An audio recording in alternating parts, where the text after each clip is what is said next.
नमस्कार विद्यार्थियों, स्वागत है आपका मेरे YouTube चैनल साहित्य ज्ञान with साक्षी शर्मा में। आज हम पढ़ने जा रहे हैं काल विभाजन।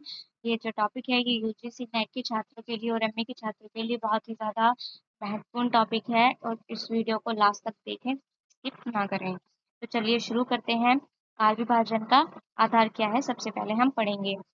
तो शुरू करते हैं। इतिहासकारों ने मुख्य रूप से दो आधारों पर काल विभाजन किया है। जो हमारा पहला आधार है वो है प्रवर्तिगत आधार और दूसरा हमारा है विकासवादी आधार। तो पहले हम पढ़ेंगे प्रवर्तिगत आधार क्या है।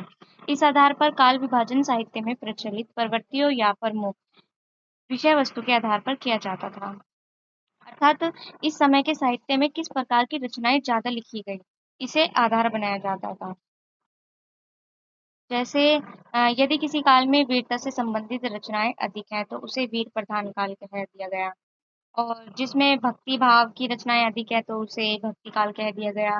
जिसमें श्रृंगार काल की रचनाएं अधिक है उसे श्रृंगार प्रधान काल कह दिया गया। जैसे वीरता की रचनाएं, जैसे भूषण जी ने छत्रसाल और छत्र दशक लिखी, तो ये क्या है, ये वीरता से संबंधित रचनाएं हैं। और सूरदास जी की, तुलसीदास जी की ये भक्ति भाव की रचनाएं हैं, तो ये भक्ति काल में ही आती हैं और श्रृंगार रचना रीति काल में आती है। तो दूसरा हमारा है आधार विकासवादी आधार। इस आधार पर काल विभाजन समय के क्रमिक विकास के अनुसार किया जाता है, अर्थात समय के परिवर्तन और समाज, राजनीतिक, सांस्कृतिक तथा साहित्य के विकास को ध्यान में रखकर काल का विभाजन किया जाता है। उदाहरण, इस आधार पर मुख्य तीन काल माने गए हैं। कौन कौन से काल हैं वो हमारे तीन? आदिकाल है, मध्यकाल है और आधुनिक काल है। इस प्रकार प्रवर्तिगत आधार साहित्य की प्रकृति पर आधारित है, जबकि विकासवादी आधार सामान्य समय और विकास और परिवर्तन पर आधारित है।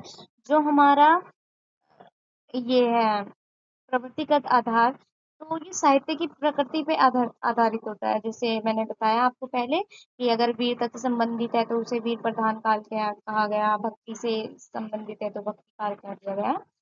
इस तरीके से उसका नामकरण किया गया। और जबकि जो विकासवादी है ये समय परिवर्तन से मतलब उस पर आधारित है। चलिए आगे पढ़ते हैं। आचार्य रामचंद्र शुक्ल का काल विभाजन, ये जो है वो सबसे ज्यादा प्रमाणिक है। आचार्य रामचंद्र शुक्ल ने अपने ग्रंथ हिंदी साहित्य का इतिहास 1929 में दोहरे नामकरण की पद्धति अपनाई और पूरे इतिहास को चार भागों में बांट दिया। जो आचार्य रामचंद्र शुक्ल थे उन्होंने इसे चार भागों में विभक्त कर दिया।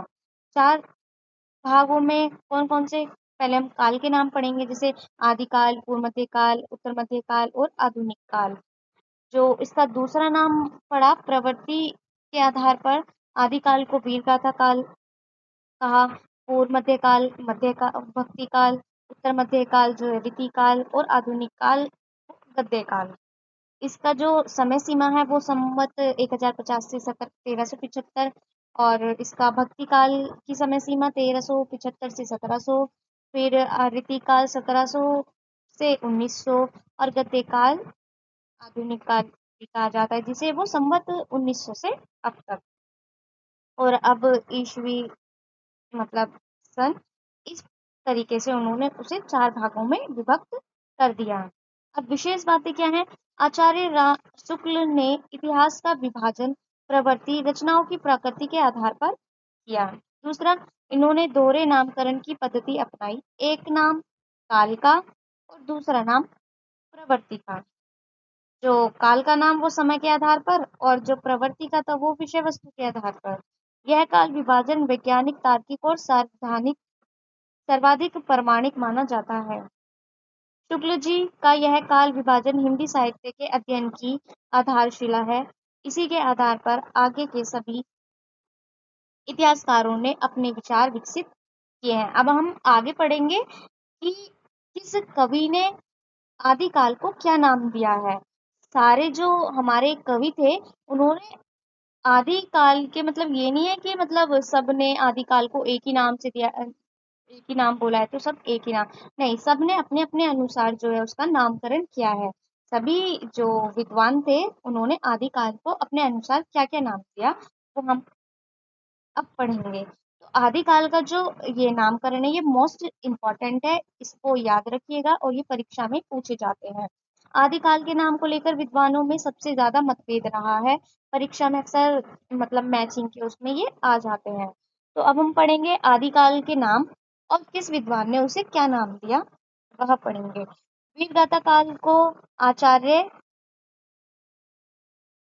आदिकाल का जो नाम वीरगाथा काल है वो आचार्य रामचंद्र शुक्ल ने कहा है, और आचार्य हजारी प्रसाद द्विवेदी ने आदिकाल को आदिकाल कहा है। डॉक्टर जॉर्ज ग्रियर्सन ने आदिकाल को चारण काल कहा है। डॉक्टर रामकुमार वर्मा ने आदिकाल को संधि काल एवं चारण काल कहा है।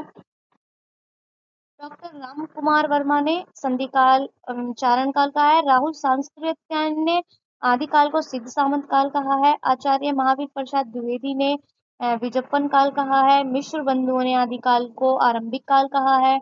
डॉक्टर गणपति चंद्र गुप्त ने आदिकाल को प्रारंभिक काल कहा है, और आचार्य विश्वनाथ प्रसाद मिश्र ने आदिकाल को वीर काल कहा है। सब विद्वानों ने आदिकाल को अलग अलग नामों से जाना है, जैसे वीरगाथा काल, आदिकाल, चारण काल, संधि काल, सिद्ध सामंत काल, विजोपन काल, आरंभिक काल, प्रारंभिक काल और वीर काल। सारे विद्वानों ने अपने अपने अनुसार नामकरण कर दिया आदिकाल का। इन सभी नामों में से आदिकाल नाम को आचार्य हजारी प्रसाद द्विवेदी ने सर्वाधिक उचित माना है और यही नाम सर्वमान्य हो गया है।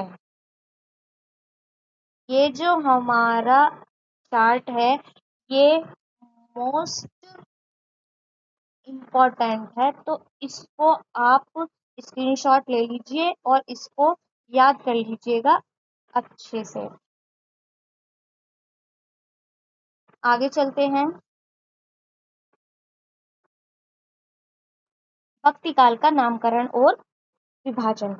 भक्ति काल को हिंदी साहित्य का स्वर्ण युग, गोल्डन एज कहा जाता है। जो भक्ति काल था उसको हिंदी साहित्य का स्वर्ण युग कहा गया है। यह नाम सबसे पहले जॉर्ज ग्रियर्सन ग्रियर्सन आएगा यहाँ पे, ये थोड़ा गलत हो गया है, जॉर्ज ग्रियर्सन की जगह यहाँ पे जॉर्ज ग्रियर्सन आएगा। तो जॉर्ज ग्रियर्सन ने दिया था। भक्ति काल का वर्गीकरण पढ़ेंगे हम। भक्ति काल भक्ति काल में दो धाराएं थी, एक निर्गुण धारा और दूसरी सगुण धारा। निर्गुण धारा ज्ञानश्री शाखा, इसकी दो शाखाएं हैं, ज्ञानश्री शाखा और प्रेमश्री शाखा। ज्ञानश्री शाखा संत काव्य और प्रेमश्री शाखा में जो है वो सूफी काव्य है। इसका जो प्रमुख कवि हैं, ज्ञानश्री शाखा संत काव्य के जो प्रमुख कवि हैं वो कबीरदास जी रहे हैं, और प्रेमश्री सूफी काव्य इसके जो प्रमुख कवि रहे हैं वो रहे हैं मलिक मोहम्मद जायसी और पद्मावत भी हैं। दो हैं, एक है मलिक मोहम्मद जायसी और दूसरे हैं पद्मावत। दूसरी हमारी धारा है सगुण धारा, इसमें दो शाखा है, रामश्री शाखा और कृष्णश्री शाखा। इसमें रामश्री में राम काव्य, इसके प्रमुख कवि गोस्वामी तुलसीदास, और कृष्णश्री शाखा कृष्ण काव्य जिसके प्रमुख कवि हैं सूरदास। ये याद रखिएगा, रामाश्री शाखा के जो प्रमुख कवि हैं वो हैं गोस्वामी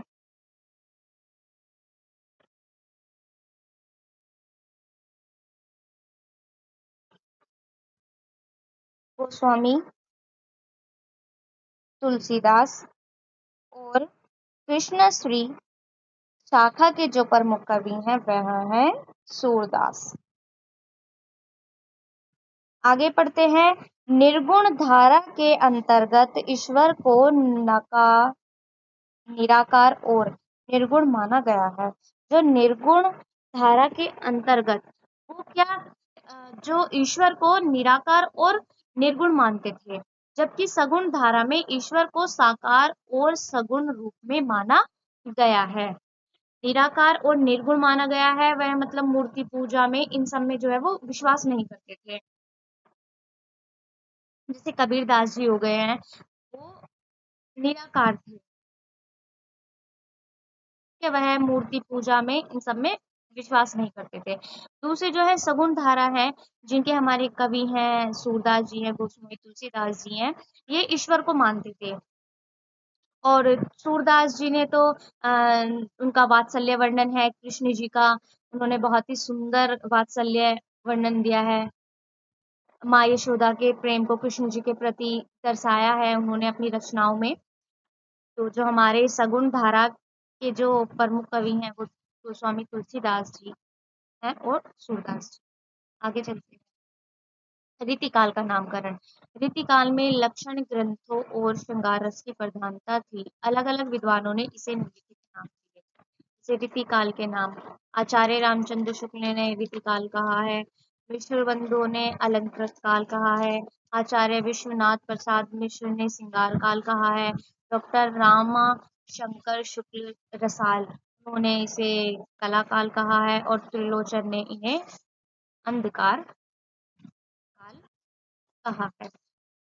अलग अलग विद्वानों ने अलग नाम नाम दिए हैं रीतिकाल को। रीतिकाल को श्रृंगार प्रधान काल भी कहा जाता है, क्योंकि इसमें जो रचनाएं होती थी उसमें श्रृंगार एक रचनाएं अधिक देखने को मिलती हैं, क्योंकि इस काल में श्रृंगार रस की प्रधानता और काव्य शास्त्रीय लक्षणों का बोलबाला था।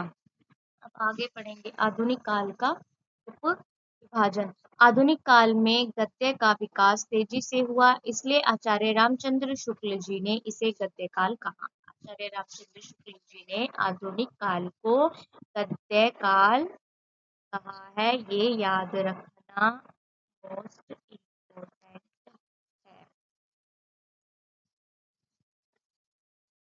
डॉक्टर नागेंद्र के अनुसार इसका उपविभाजन इस प्रकार है, पढ़ते हैं उपविभाजन का नाम और समय सीमा। भारतीय हिंदू युग पुनर्जागरण काल। भारतीय हिंदू युग को पुनर्जागरण काल भी कहा जाता है। त्रिवेदी युग, इसको जागरण सुधार काल भी कहा जाता है। छायावाद युग, फिर चौथा हमारा प्रगतिवाद युग, पांचवा है प्रयोगवाद और फिर है हमारा छठा नई कविता। आधुनिक काल का जो उपविभाजन नाम है वो भारतीय हिंदू युग को पुनर्जागरण काल, त्रिवेदी युग को जागरण सुधार काल, छायावाद युग, फिर है प्रगतिवाद, फिर है प्रयोगवाद और फिर है नई कविता। इनकी समझना देख लेना, ये बहुत ज्यादा इम्पोर्टेंट है, स्क्रीनशॉट ले लीजिएगा। आगे, शुक्ल जी ने आधुनिक काल को गद्य काल कहा, क्योंकि इस काल में गद्य साहित्य का विकास और नवीन विधाओं का उदय प्रमुख विशेषता रही है। ऐसे ही अगर आपको ये वीडियो पसंद आई है, नोट्स अच्छे लगे हैं, तो वीडियो को शेयर कीजिएगा, कमेंट कीजिएगा। आगे आपको किस टॉपिक पे वीडियो चाहिए वो बताइएगा। अगर कोई गलती हुई है मुझसे तो कमेंट में आप बता सकते हैं। और ऐसे ही नोट्स के लिए मेरे को कमेंट करें, चैनल को सब्सक्राइब करें।